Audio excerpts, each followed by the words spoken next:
Welcome to the Friendly Frequencies podcast.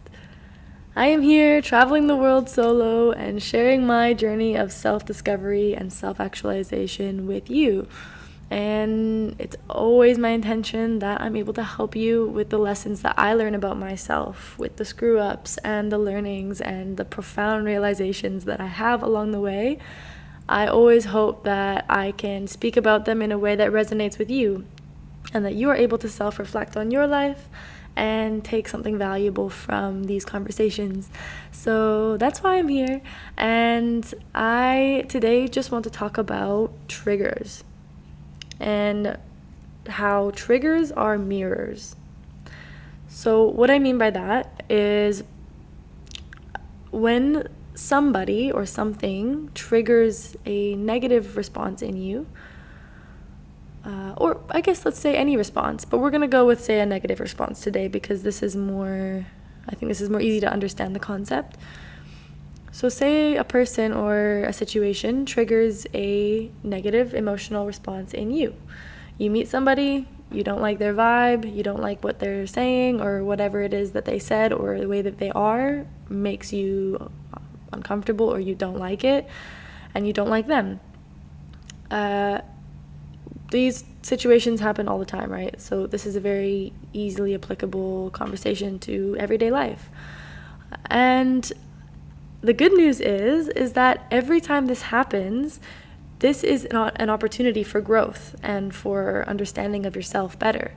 And I feel really blessed because my mom taught me this from a young age, that triggers are mirrors. So when you're triggered by something or someone, look inward, right? Use it as a mirror to see what is there in myself that is not resolved that is causing this emotional reaction, right? Because this emotional reaction would not actually be there if there were nothing unresolved. If I was in a complete state of peace, I would not have a reaction to something external to me. Like I've heard from Deepak Chopra, I think in an interview he had with Oprah, he was talking about how he doesn't react to things. Now that doesn't mean he doesn't have any emotion. He feels emotion, but he feels it, and he's so present with it because of the level of work that he's done, and of course he's a very advanced spiritual teacher. And so he doesn't react. So he doesn't react with anger. He doesn't react to things anymore, for the most part. And it's possible, for sure, with this practice. So it's interesting, and it's always exciting then, because anytime I'm triggered by somebody or something, it's kind of a moment to be excited about and to realize, and to look inward and say, oh, okay, what do I not know I have not realized about myself right now? What is there to learn about myself, right, in this situation? Rather than just being annoyed and frustrated and allowing it to throw off the rest of your day, you could see it as a learning opportunity to potentially change the rest of your life. So I'll tell you a story about how I used this and how I put this into a practice. And it was months ago, still when I was tour guiding in the Philippines. But I had a group, and I had a girl on my group who triggered me. And not like any one thing that she did triggered me, just the way that she was triggered me. I didn't like the way that she was. And I found myself not enjoying her presence, but just accepting it anyways. And I still had a great time with this group. It was amazing. But she was the one person that I just wasn't a huge fan of. And so I allowed it, I just kind of allowed it. I didn't really react too much to it, but I did notice while it was happening, while I was around her, I did notice that I was triggered and that I didn't enjoy being around her. So I was able to process it more after the tour was over. And what I realized was something pretty profound, and you guessed it, it was a mirror for myself. So what I realized was that I actually used to be that way. The way that she was, her demeanor, and a little bit more specifics around it, she would treat her friend that was also on the tour really poorly, and that was just her way of humor. And she would kind of like, tease him, make fun of him, and put him down a lot. And I didn't like it. It bothered me. And so what I realized was, later after the tour, I realized that actually this has nothing to do with her. It had to do with the fact that I used to be that way, and I used to treat my friend that way back home. And shout out to Noah. So he was the friend. He's a longtime friend of mine for over 10 years. And he and I definitely, we were close enough that we obviously had the kind of relationship where we can make fun of each other and, poke each other where it hurts sometimes, and that's okay. But I definitely took it to too far, and not necessarily too far, but too often.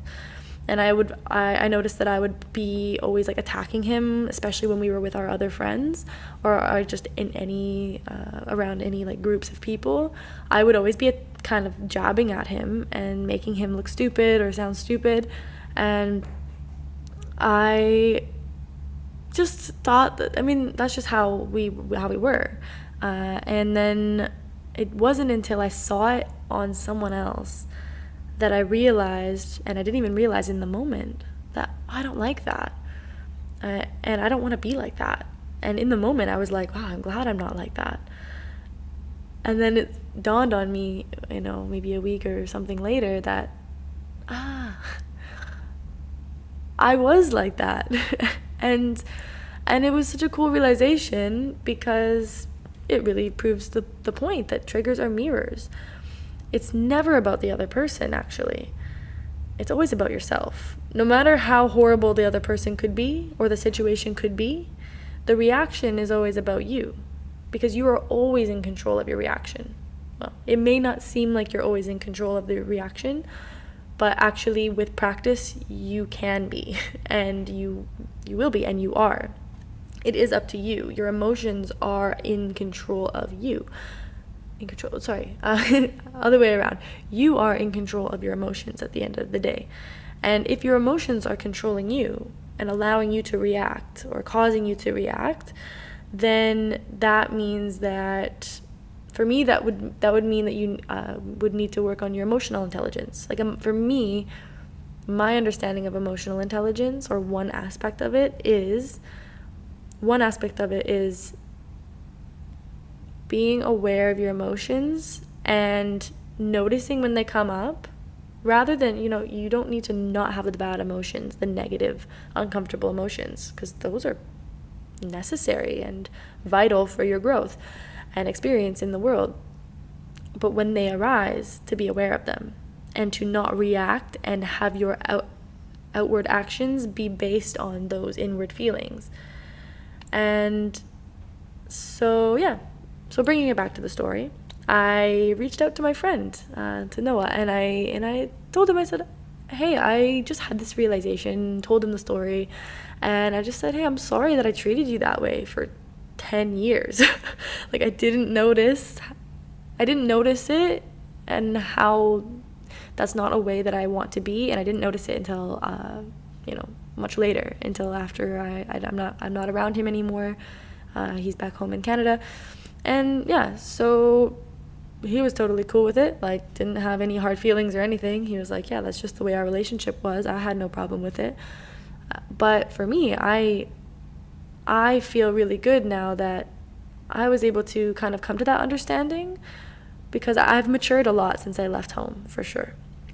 And, that was the teenage version of me. And the adult version of me is not like that. I don't want to treat people that way. Now, I do like to take the piss out of people. That's a British saying, by the way.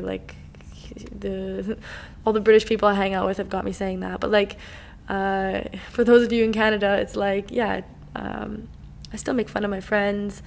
I'm obviously still going to do these things, but it's just, in a more appropriate way. Like, it's gonna happen when it's a really good opportunity to make a joke about somebody, and then sure, do it. You know, that is, if that's the relationship you have, that's okay.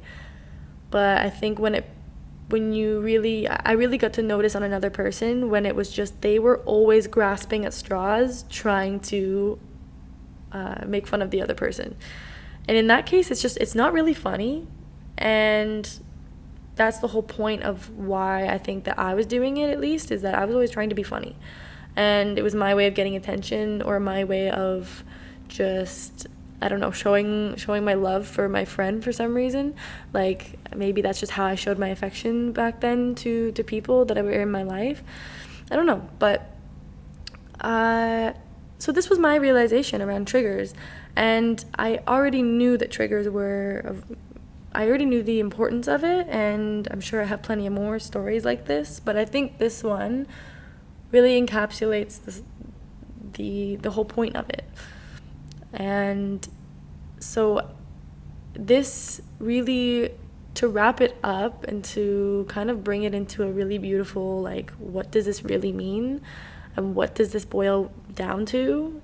And the beauty of this is that this is kind of what everything boils down to in so many of my conversations, which is that take responsibility. I need to take responsibility for everything in my life. This is something I say all the time. This is something I think every single day. I am responsible for everything in my life. Everything around me was created by me. And not physically, literally, in that sense, but everything is a manifestation of what's going on in my mind. So, and that's my responsibility. And same when it comes to emotions. That is also a manifestation of what's going on in my mind. And the more I get to know myself and allow the emotions to come up, and to dive in, not run away, not hide or judge or anything, but just to notice, interesting. Why am I triggered right now? Let's see. And through that comes possibly a change in behavior. Like, I'm never going to treat my friends this way again now that I can see what it looks like from the outside. And that's one of the things that can change someone's life. Like that can change my life and the way that I operate in the world.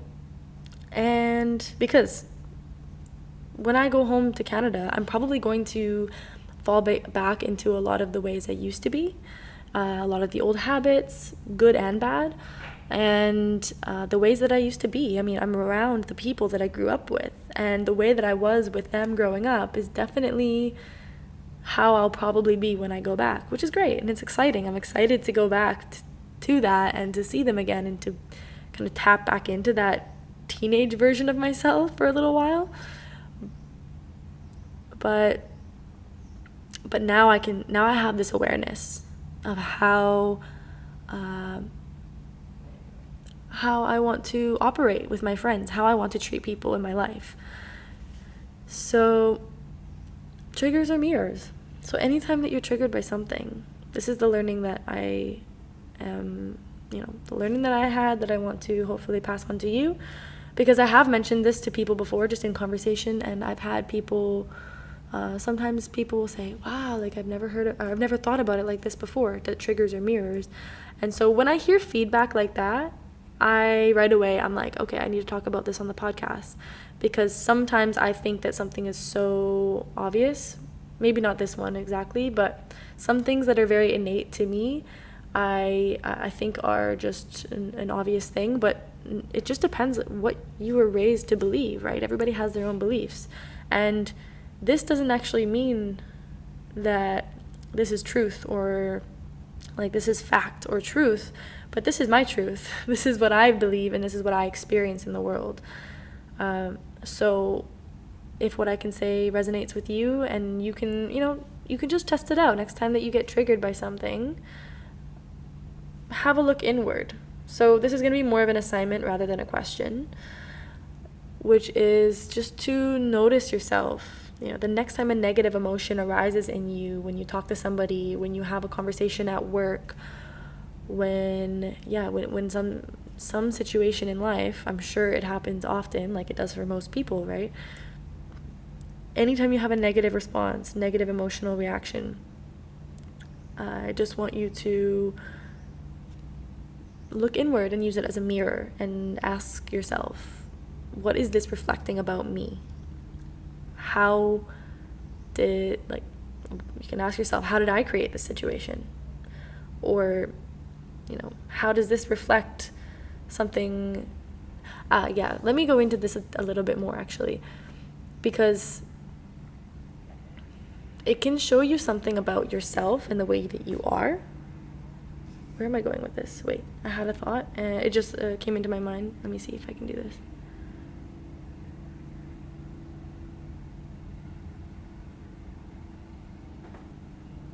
I think I lost my thought. So that's about it. Triggers are mirrors. I hope that this can help you take responsibility the next time that you are feeling any negative emotion. And this will help you turn it around and use it as a learning opportunity and a way to grow in each moment that you're feeling some sort of negative reaction. So please let me know if you can try this, or if you do try this and it works for you, or if it doesn't work for you. I would love to hear the feedback on that. And thank you for listening.